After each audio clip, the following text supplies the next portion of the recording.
لوگوں کے حالات بہتر کیے ہیں. جو کچھ بھی معاہدے کیے ہیں انہوں نے وہ معاہدے عوام تک نہیں پہنچے ہیں. تیسری طرف یہ ہے کہ جو بالخصوص جیسے اب کیمپ فینکس تھا جس کے اوپر پاکستان نے حملہ کیا تھا, جس کے اندر جو ہے مختلف قسم کی جو ہے ہتھیار موجود تھے اور ساتھ ہی ساتھ دھماکہ خیز مواد جو ہے اس کی سیکنڈری جو دھماکے تھے وہ ساری دنیا نے دیکھے. انہوں نے یہ تاثر دینے کی کوشش کی کہ پاکستان نے جو ہے ایک ڈرگ ریہیبلیٹیشن سینٹر کو مارا ہے, جبکہ ڈرگ ریہیبلیٹیشن سینٹر یا کوئی اور بھی چیز اگر انہوں نے سامنے بنائی تو وہ ان کی اپنی ضروریات کے لیے تھی, تاکہ یہ ایک امپریشن دے سکیں کہ وہ ایک سویلین کام کر رہے ہیں, ایک فلاحی کام کر رہے ہیں, جبکہ حقیقت یہ ہے کہ وہ کوئی فلاحی کام نہیں کرتے. حقیقت یہ ہے کہ وہاں سے وہ منظم طریقے سے دہشت گردوں کی جو ہے مدد فرما رہے تھے. اور اس وقت تقریباً 33,000 دہشت گرد موجود ہیں جو ministry of foreign affairs of روس کے مطابق, اور 33 بین الاقوامی دہشت گرد تنظیمیں موجود ہیں جو یو این سیکورٹی کاؤنسل کی جو لسٹ ہیں اس کے اندر یہ بات واضح طور پہ موجود ہے, اور جو ان کی اپنے بیانیات ان کی طرف تو آپ جائیں نا. اس وقت مسئلہ دراصل یہ ہے کہ جو $7.2 بلین احتیاط تھے اور جو دہشت گرد وہاں موجود ہیں ان کو اس کی ذمہ داری لینی ہوگی. یہ نہیں ہو سکتا کہ آپ ایک طرف ان کی پشپنائی کریں اور دوسری طرف آپ انسانی حقوق کی بات کریں اور تیسری طرف آپ کسی اور ملک کے اوپر دہشت گردی کو بطور ایک طریقہ استعمال کریں تاکہ آپ اپنے لیے اپنے گروہ کے لیے کچھ مراد حاصل کر سکیں. اچھا میں یہاں ضرور چاہوں گی کہ ماریہ صاحبہ آپ بھارت کو ضرور کریں. ایک تو یہ کہ بھارتی میڈیا اس وقت جتنا بکھلایا ہوا گھبراہٹ کا شکار دکھائی دیتا ہے پاکستان کی خارجہ محاذ کے اوپر کامیابی سے, آپ کو نہیں لگتا کہ جس طرح سے بھارت ہمیشہ افغانستان کی سرزمین استعمال کرتا رہا ہے پاکستان کے اندر کارروائیوں کے لیے, یہ سب جو کامیابی ہے اس کو بہت زیادہ کھل رہی ہے, اور یہ جو کل باجوڑ پر گولہ باری کی گئی ہے یہ کہیں نہ کہیں اسی بھوکلاہٹ اسی گھبراہٹ کا نتیجہ ہے کہ پھر سے انہوں نے جو اپنے وہاں پر لوگ ہیں ان کو ایکٹیو کیا ہو کہ جی پاکستان کو اب اس طرف تھوڑی ان کا دھیان بٹائیں تاکہ وہ خارجہ محاذ پر جو سرگرمی دکھائی دیتی ہے وہ کوئی معدوم ہو سکے. یہ پلان ہو سکتا ہے بھارت کا؟ جو چیز منفی ہوتی ہے وہ منفی ہوتی ہے. اگر امریکہ کے ساتھ پاکستان یا ایران کے جو تعلقات چل رہے ہیں وہ کس لیے چل رہے ہیں؟ اس لیے چل رہے ہیں کہ آپ چاہتے ہیں کہ ان کے درمیان امن آئے. اب اس کے برعکس اگر ہندوستان کو کوئی سینٹرل پوزیشن نہیں ملی تو اس کی 2-3 بنیادی وجوہات ہیں. ایک تو یہ کہ وہ ان کے سیکیورٹی پارٹنر تھے اسرائیل کے, اور ہندوستان نے ایران کے خلاف جن کے ساتھ ان کا ایک دفاعی معاہدہ تھا ان کے خلاف جو ہے دشمنی بھی کی, ان کے خلاف بھی کی, اور پھر آپ ان کے مد مقابل بھی کھڑے ہوئے, ان کی وجہ سے آپ نے ان کا جہاز بھی ڈبایا. لیکن اس کے برعکس آپ جو ہندوستان کی خارجہ پالیسی ہے پچھلے 1 دہائی سے کم از کم, اس کے اندر صرف اور صرف ایک ہی ترجیح ہے, وہ یہ ہے کہ وہ دہشت گردی کو استعمال کریں, کبھی بلوچستان میں, کبھی ساؤتھ پنجاب میں, کبھی کے پی میں, کبھی پاکستان کے مختلف باقی حصوں میں. اور ساتھ ہی ساتھ آپ نے افغان حکومت کو کیا دیا ہے؟ کیا آپ نے افغانستان کی حکومت کی کوئی تبدیلی کی ہے؟ کیا آپ نے ان کی گورنمنٹ کو ریکگنائز کیا ہے؟ آپ نے گورنمنٹ کو ریکگنائز نہیں کیا, لیکن آپ نے وہاں دہشت گردی کے لیے تمام ساز و سامان وہاں پہنچایا ہے. آپ نے مطلب بلوچستان سے لے کے پی تک ہر جگہ دہشت گردی کو استعمال کیا. تو جب آپ دہشت گردی کو بطور ایک خارجہ پالیسی استعمال کریں گے تو اس کی لمٹس ہیں, اور اس کی لمٹس یہی ہیں کہ کوئی ملک کچھ حد تک برداشت کرے گا اور اس کے بعد اس کا جواب دے گا, رد عمل دے گا, جیسے پاکستان نے دیا. اب اگر آپ یہ سمجھ رہے ہیں کہ آپ کی جو خارجہ پالیسی جو صرف ایک نقطے پہ گھوم رہی تھی, جو دہشت گردی تھا, جو لوگوں پہ ظلم کے اوپر مترادف تھا, آپ اس کے مقابل چاہتے ہیں کہ بین الاقوامی دنیا آپ کو سنجیدگی سے دیکھے, تو دیکھیں ایسا نہیں ہو سکتا. کیونکہ ساری دنیا جانتی ہے, اور بالخصوص چاہے اس پہ کوئی آپ سے بات کرے یا نہ کرے, چاہے آپ ان کے ساتھ کوئی بھی آپ کے تعلقات ہوں, لیکن حقائق جو ہے ہمیشہ ایک نہ وقت پہ نکل آئیں گے. جیسے قطر کے اندر انڈین انٹیلیجنس کے لوگ پکڑے گئے, جیسے ایران میں پکڑے گئے, جیسے کہ سعودی عربیہ میں پکڑے گئے, جیسے کہ پاکستان میں پکڑے گئے, آج ہی پکڑے گئے. تو اس کے کس بات کی نشاندہی؟ اس بات کی نشاندہی ہے کہ آپ اپنی انٹیلیجنس کو یوز کریں دہشت گردی کے لیے, نہ کہ کسی اور چیز کے لیے. ٹھیک ہو گیا. اچھا میم, یہ رپورٹ جس کا ہم تذکرہ کر رہے ہیں اس میں یہ اشارہ مل رہا ہے ظاہر ہے کہ امریکہ ہو, دیگر عالمی ممالک ہو, برادری ہو, وہ افغانستان کے معاملے پر جو پاکستان کا موقف ہے اس کو جائز تسلیم کر رہے ہیں. لیکن میم وہیں یہ رپورٹ کچھ یہ بھی بتا رہی ہے کہ آپریشن غضب للحق جو ہے اس میں دہشت گردوں کے 188 ٹھکانے, 30 لانچنگ پیڈ یا مراکز تباہ کیے جا چکے ہیں. تو اس کے بعد کیا یہ کہا جا سکتا ہے کہ ٹی ٹی پی کی جو جوابی کارروائی کی صلاحیت تھی وہ ختم ہو چکی ہے یا نہیں, ابھی بھی خطرہ اسی طرح سے منڈلا رہا ہے؟ دیکھیں, صلاحیت تو اس وقت ختم ہوگی جب افغان حکومت اس بات کا فیصلہ کرے گی کہ وہ دہشت گردی کو استعمال نہیں کریں گے. آپ نے یقینی طور پہ بہت بڑا ڈینٹ دیا ہے, لیکن اس وقت تقریباً 7.2 بلین ڈالر سے زائد جو ہے امریکن جو ہتھیار ہے اور جو نیٹو کے ہتھیار ہیں وہاں موجود ہیں. اس کے ساتھ ہی ساتھ اگر ڈالرز جو ہیں افغان حکومت جو استعمال کرتی ہے تو وہاں جس قسم کی آپ کو غربت نظر آ رہی ہے, وہاں جس قسم کی ڈس اورینٹیشن نظر آ رہی ہے, لوگوں کا استعمال ہونا بڑا مسئلہ نہیں ہے. اصل مسئلہ یہ ہے کہ جو وہاں غیر ملکی دہشت گرد موجود ہیں, جیسے کہ آئیزس کے ممبرز, جیسے کہ IMU کے, جیسے کہ ETM کے, یہ جو تمام دہشت گرد موجود ہیں, اگر یہ اپنا جو صلاحیت ہے اور یہ اپنی تمام جو طاقت ہے وہ استعمال کرتے ہیں دہشت گردی کے لیے, تو یہ ایک منظم دہشت گردی کا خطرہ رہے گا. صرف فرق یہ ہے کہ اب پہلی دفعہ یہ صرف اور صرف وہاں بیٹھ کے سیف ہیونز میں نہیں بیٹھے ہیں. پاکستان نے یہ بات ان کو واضح کی ہے کہ اگر آپ دہشت گردی افغانستان سے کریں گے ہم آپ تک پہنچیں گے. ٹھیک ہے جی, جہاں سے دہشت گردی ہوگی پاکستان کے خلاف اقدامات ہو رہے ہوں, پاکستان وہاں تک پہنچے گا.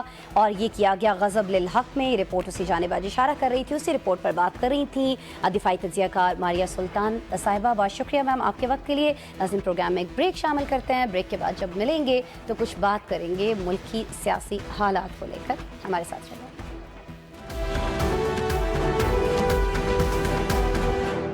Welcome back. ناظرین پروگرام میں اب کچھ بات کرتے ہیں ملکی سیاست کی. ہم دیکھ ہی رہے ہیں کہ یہاں ایران امریکہ ثالثی کے نوبیل کاز کے لیے جہاں حکومت جدوجہد کر رہی ہے, انٹرنیشنل میڈیا کو ہیڈ لائنز دے رہی ہے, تو وہیں اپوزیشن کا داخلی انتشار اور اختلافات قومی میڈیا کو شہ سرخیاں اور ہیڈ لائنز دے رہا ہے. ڈسپلن سے آری دھڑے بندیوں اور گروپنگ کے شکار اپوزیشن کی سب سے بڑی جماعت تحریک انصاف میں دو بڑے آمنے سامنے آ چکے ہیں. بانی PTI کی بہن علیمہ خان اور سیکریٹری جنرل سلمان اکرم راجہ میں ایسی ہے کہ سلمان اکرم راجہ مستعفی ہونے پر آ گئے ہیں. ناظرین, علیمہ خان نے 7 اپریل کو اڈیالہ جیل کے باہر احتجاج کی کال دیتے ہوئے 10,000 پارٹی عہدیداران سے شرکت کی اپیل کی تھی, لیکن چند 100 افراد بھی جمع نہیں ہو سکے. اس پر علیمہ خان نے سلمان اکرم راجہ سمیت دیگر پارٹی عہدیداروں کے حوالے سے کہا تھا کہ بانی کے علاج اور پارٹی معاملات پر قیادت کا رویہ غیر ذمہ دارانہ رہتا ہے. یہ سب عہدوں کے پیچھے پڑے رہتے ہیں. PTI کا داخلی انتشار ناظرین پہلے ہی اس کی مزاحمتی قوت جو ہے اس کو گھن کی طرح کمزور کر رہا ہے. کئی عام رہنما اب غیر فعال ہو کر سائیڈ لائن ہو چکے ہیں, تو کیا اب ان میں سلمان اکرم راجہ بھی شامل ہونے والے ہیں؟ یہ جاننے کی کوشش کرتے ہیں شیر افضل مروت صاحب سے, جو خود اس داخلی انتشار کا شکار ہوئے تھے. مروت صاحب ہمارے ساتھ موجود ہیں, ویلکم کرتے ہیں, ان سے بات کرتے ہیں. مروت صاحب, پہلے تو نوازش, آپ نے میرے شو کے لیے وقت نکالا. سر یہ فرما دیجیے گا, پہلے بشرا بی بی, مشال یوسفزئی صاحبہ, آپ اور اب سلمان اکرم راجہ, سبب ایک ہی ہے, یعنی علیمہ خان صاحبہ. کیوں سر؟ بہت شکریہ آسما مدعو کرنے کا. سر یہ جو ان کو میں آپ نے باتیں کی, اصل میں جتنی تیزی سے گزشتہ 1.5-2 سالوں میں پاکستان تحریک انصاف کا گراف گرا ہے اور جتنی یہ لاغر اور کمزور ہوئی ہے ہر محاذ پہ, چاہے قانونی محاذ ہو, عدالتی محاذ ہو, پارلیمانی محاذ ہو, سیاسی محاذ ہو, آپ دیکھ رہے ہیں کہ پارٹی جو ہیں جو پہلے لاکھوں کے جلسے جلوس نکالا کرتی تھی, جہاں فائرنگ کے سامنے ٹیئر گیس اور تمام ظلم و جبر اور استبداد کے سامنے ڈٹ جاتے تھے, اب وہ پارٹی گزشتہ تقریباً 1.25 سالوں سے پنجاب میں یا اسلام آباد میں ایک چھوٹا سا کارنر میٹنگ کرنے میں کامیاب نہیں ہوئی ہے. اور اس کی وجہ یہ ہے کہ جب سلمان اکرم راجہ صاحب کو علیمہ خانم کی سفارش پہ سیکرٹری جنرل بنایا گیا, تو اس کے بعد ایک پارٹی میں آرگنائزیشن کی اوور ہالنگ کی انہوں نے, اور ہر منصب پہ اس شخص کو لایا گیا جو مناسب وقت پہ ان کے ساتھ کھڑا ہو سکے. اب اس پروسیس میں میرٹ کو بھی پامال کیا گیا اور پارٹی میں جو مستعد جو اہل لوگ تھے ان سب کو کوڈے لائن لگائے گی, چاہے وہ مدر پارٹی ہو, وومن ونگ ہو, ILF ہو, یوتھ ہو, یہ تمام ان کے صدور تبدیل کیے گئے, ریجنز میں صدور تبدیل کیے گئے, اور دونوں نے مل کے سوشل میڈیا نے ان کا ساتھ دیا, اور یوں جو ہے ایک نیریٹو ڈیولپ ہوا کہ جس کے تحت علیمہ خانم جو ہیں وہ ایک نئے لیڈر کے طور پہ سامنے آئی. اس پروسیس میں جو ہے بہت سارے لوگوں کو وکٹمائز کیا گیا, جس میں بھی شامل ہوں, اور بہت سارے لوگ ایسے ہیں، اگر میں نام گنواؤں آپ کے پروگرام کا وقت ضائع ہو تو جائے. سر یہ سلمان اکرم راجہ صاحب آپ بالکل صحیح فرما رہے ہیں مروت صاحب کہ یہ تو علیمہ خان صاحبہ ہی کے کیمپ کے سمجھے جاتے تھے نا، تو ایسا کیا ہو گیا کہ انہوں نے راجہ صاحب سے بگاڑ لی اور اب علیمہ خان صاحبہ یہ کہہ رہی ہیں کہ یہ لوگ پارٹی عہدوں کے پیچھے پڑے ہیں، اور راجہ صاحب یہ کہہ رہے ہیں کہ انہیں احتجاج کی کال دینے کا حق ہی نہیں ہے علیمہ صاحبہ کو. ایک تو یہ فرما دیجیے گا کہ ان دونوں میں سے درست کون کہہ رہا ہے، اور دوسرا یہ ہمیں بتا دیجیے گا کہ ان میں ٹھن کیوں گئی اب ایک دم سے. لیکن میں بارہا یہ کہتا آیا ہوں کہ خان نے اعلان سختی سے ساری لیڈرشپ کو منع کیا ہے کہ علیمہ خانم کو جو ہے پارٹی کے معاملات میں دخیل نہ ہونے دے. اچھا. اور یہ بات راجہ صاحب نے کل اپنے پریس کانفرنس میں یا میڈیا ٹاکس میں کی. بالکل کی. راجہ صاحب اور ان کا ایک ہی دڑا تھا اور ایک ہی اسکیم کے تحت، لیکن اصل مسئلہ ہے محترمہ علیمہ خانم کی طبیعت کا. جو چیز ناگوار ان کو گزر جاتی ہے تو ان کے لپیٹ میں سب آ جاتے ہیں، اپنے اور پرائے. اور یوں جو ہے انہوں نے پبلکلی بیرسٹر گور اور سلمان اکرم راجہ صاحب دونوں کی تصحیح کی. اور یہ بات درست ہے اس حد تک سلمان اکرم راجہ صاحب کی کہ 10,000 لوگ طلبی کا جو ہے اس کا احتساب ان سے اس لیے نہیں کیا جا سکتا کہ یہ پارٹی کی اناؤنسمنٹ تو نہیں تھی کہ آپ 10,000 لوگ آ جائیں. یہ تو علیمہ خانم کی اپنی اناؤنسمنٹ تھی، تو اگر ان کے کہنے پہ کوئی آتے، پارٹی نے اس کو کبھی انڈورس نہیں کیا. لیکن اب علیمہ صاحبہ تو احتساب کر رہی ہیں نا، اور اس احتساب پر سلمان اکرم راجہ صاحب کہہ رہے ہیں کہ میں مستعفی ہو جاؤں گا. آپ کو لگتا ہے مروت صاحب وہ استعفیٰ دیں گے؟ اور پھر یہ بھی بتا دیجیے گا کہ انہوں نے یہ کیوں کہا ہے کہ میں بانی کو استعفیٰ بھیج دوں گا؟ پارٹی چیئرمین موجود ہیں نا، فعال بھی ہیں، باہر بھی ہیں، تو ان کو استعفیٰ کیوں نہیں دے رہے وہ؟ دیکھیے علیمہ خانم کی بات اس حد تک درست ہے کہ وہ جو لیڈرشپ کی ادھر ادھر کی ٹال مٹول کی جو کارروائیاں ہیں، ٹرک کی بتیاں ہیں، وہ صحیح نشاندہی کرتی ہے کہ جی یہ مردان میں جلسہ رکھنا، اس سے ہمیں کیا فائدہ ہے. اور اسی طرح لوگوں کا اڈیالہ میں نہ آنا، اسی طرح تحریک کے خد و خال نہ دینا، احتجاج کی پالیسی نہ دینا، یہ ساری چیزیں اس کی بالکل 100% درست ہیں. باقی لیڈرشپ یہی کر رہی ہے جس کا کرنا جو ہے یا ہونا علیمہ خانم نہیں دیکھنا چاہتی ہے. یہ اس حد تک علیمہ خانم درست ہیں. لیکن علیمہ خانم کی عادت سی بنی ہوئی ہے کہ وہ پبلکلی اپنے بھی پارٹی پہ روزہ نہ برستی ہے. ان کا خیال شاید یہ ہے کہ پی ٹی آئی کا کوئی عہدیدار جو ہیں وہ کوئی بہت ہی مفاد پاتا ہے یا مستفید ہوتا ہے کوئی بڑی چیزوں سے. ٹھیک ہو گیا مروت صاحب. لیکن مروت صاحب یہ فرما دیجیے گا، ایک بات میں کروں کہ سلمان اکرم راجہ صاحب نے رد عمل میں جو زبان استعمال کی وہ زبان کسی طور پہ بھی شائستہ نہیں تھی. پوری پی ٹی آئی خان کے نیریٹو اور سیکرٹری جنرل جیسے اہم منصب پہ انہوں نے لعنت بھیجی.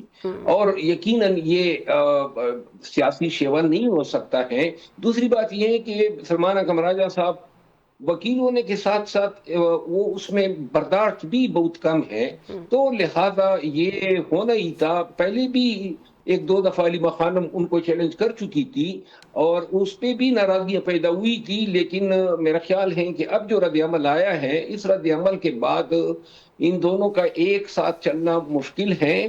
خان نے یہ جو سلمان اکرم راجہ صاحب کو مقرر کیا تھا، اصل میں یہ فیصلہ جو ہے اس نے پارٹی کی کمر توڑی تھی. ٹھیک ہو گیا. گزشتہ 1.5 سال میں پارٹی کے لیے وہ کچھ بھی نہیں کر سکا اور پارٹی جو ہے بتدریج زوال پذیر ہوتی گئی. ٹھیک ہو گیا. لیکن دیکھیں جب آپ یہ کہہ رہے ہیں نا کہ اب کی دفعہ جو لب و لہجہ دونوں کے درمیان جس طرح سے گفتگو ہوئی ہے، آپ کو نہیں لگتا کہ اب کوئی ان دونوں کے درمیان پیچ اپ کا کوئی چانس ہے؟ لیکن راجہ صاحب نے یہ بھی کہا کہ بانی نے تینوں بہنوں کو پہلے بھیج کر ان کو منایا تھا، تو کیا ابھی بھی ان کو منا لیا جائے گا؟ آپ کو ایسا لگتا ہے؟ اور دوسرا سر یہ فرما دیجیے گا کہ یہ جو داخلی انتشار ہم دیکھ رہے ہیں پی ٹی آئی کے اندر، جس کا آپ بارہا ذکر کرتے رہے ہیں، اس داخلی انتشار کو سامنے رکھتے ہوئے آپ کو لگتا ہے کہ حکومت کو اپوزیشن سے پریشان ہونے کی ضرورت ہے، یا وہ صحیح کر رہے ہیں کہ پھر وہ تو بادر ہی نہیں کر رہے کہ پی ٹی آئی کیا کر رہی ہے کیا نہیں کر رہی؟ یہ جو سلمان اکرم راجہ صاحب نے منتوں کی بات کی ہے نا، یہ ویسے سراسر غلط ہے. یہ ثابت کرتی ہے کہ پارٹی میں کوئی میرٹ بھی نہیں تھا. یعنی سیکرٹری جنرل اور پھر جو ہے منتیں کرنا، یعنی اس میں کون سے ایسے سرخاب کے پر تھے کہ اس کے بغیر جو ہے پارٹی چل نہیں سکتی تھی. پہلی بات. دوسری بات یہ ہے مجھے یوں لگ رہا ہے کہ پارٹی کا جو اوور آل خصوصاً جو مایوسی چیف منسٹر کے پی کے تقرری کے بعد پیدا ہوئی, اس کے رد عمل میں خان صاحب سے بعید نہیں ہے کہ وہ 1-1.5 ماہ کے اندر کے پی کی اسمبلی توڑ دیں اور قومی اسمبلی سے ایم این ایز اور سینیٹر کو مستعفی ہونے کا کہہ دے. یہ چیز جو ہے مجھے ہوتی ہوئی نظر آ رہی ہے. اور جہاں تک یہ آپ نے پیچ اپ کی بات کی, لیکن میں خود ذاتی طور پر ان دونوں کی مشترکہ سازش کا شکار رہا ہوں. میرے لیے تو ان کے درمیان جو پوٹ پڑی ہے یہ تو میرے لیے کرما کی اسی صورتحال ہے. لیکن میں یہ ضرور سمجھتا ہوں کہ اس پورے جھگڑے میں سلمان اکمل راجہ صاحب کا رد عمل جو تھا وہ کچھ زیادہ ہی معیوب ہے, ناشائستہ ہے, سخت بھی نہیں ہے, کیونکہ پارٹی پہ لعنت بھیجنا, میرے لیے منت کرنا, یہ ساری چیزیں سب سے بالا تر ہیں کہ وہ کیا اپنے آپ کو سمجھ رہا ہے کہ پی ٹی آئی, عمران خان سب اس کی منتیں ترلے کر رہے ہیں, یہ استعفیٰ دینا چاہتا ہے, خان اس کو چھوڑ نہیں رہا ہے. اگر کوئی اس طرح مافوق الفطرت ان کے پاس طاقتیں تھی یا کوئی ایسی کامیابیاں تھیں جس سے پارٹی کا گراف بڑا ہو تو ہمیں تو نظر نہیں آئی ہے. ہاں اگر البتہ ہوتی تو تب یہ باتیں جو ہیں جسٹیفائی ہوتی تھی. چلیں, پارٹی کے پاس اچکزئی صاحب تو ہیں نا, تو آپ کو لگتا ہے کہ جو داخلی انتشار ہے مروت صاحب, اس کے ساتھ کوئی لانگ مارچ یا بڑی تحریک کی قیادت کر سکیں گے اچکزئی صاحب؟ اچکزئی صاحب اور علامہ صاحب دونوں یہ مزاج پی ٹی آئی کا سمجھ چکے ہیں. وہاں پارٹی کے اندر جو ہے لوگوں کی عزت جو ہے جلد ہی خراب ہوتی ہے. جس طرح آپ دیکھتے ہیں آئے دن کوئی نہ کوئی جو ہے بے توقیر ہو جاتا ہے, لہذا وہ سائڈ پہ ہو چکے ہیں اور ان کو اچھی طرح علم ہے کہ وہ اپنے تئیں نہ کوئی فیصلہ کر سکتے ہیں, اور اگر کوئی فیصلہ کریں گے تو اس کی باری ذمہ داری بھی ان کو خود ہی ادا کرنی پڑے گی. پارٹی جو ہے اس سے اب پارٹی کم یہ بانمتی کا کنبہ بن چکا ہے. آپ حالات دیکھیں نا, ایک طرف دوسرا بی بی جو ہے اس کے باہر آنے کی دیر ہیں, اور یہ جو محترمہ علیمہ خانم نے جو اپنا قبضہ جمایا ہوا ہے وہ ایک دن کی مار ہے. اور دوسری طرف جو ہے پارٹی نفسیاتی طور پہ ڈر کا بھی شکار ہو چکی ہے. خیبر پختونخوا میں جو چیف منسٹر لے آئے ہیں وہاں حکومت یا گورننس کا جو ہے ستیہ ناش ہو گیا ہے, کرپشن زوروں پر ہیں. جس چیز کے لیے خان ان کو لائے تھے احتجاجی تحریک جو ہے مجتمع کرنے کے وہ نہیں لیے, کر سکے, وہ اس کا نام بھی نہیں لیتے ہیں, اور جا کے مردان میں جلسہ رکھ لیا. یہ بات بھی آپ نوٹ کر لیں کہ مردان میں اس دفعہ ورکر اس کو صحیح آئینہ دکھائیں گے.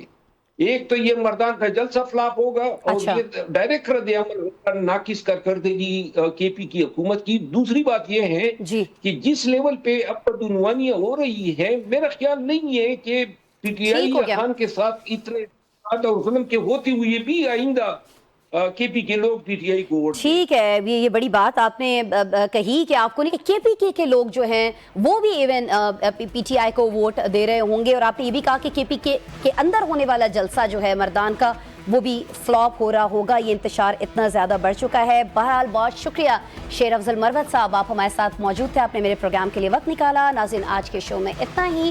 منڈے کو دوبارہ آپ سے مل رہے ہوں گے, خیال رکھیے.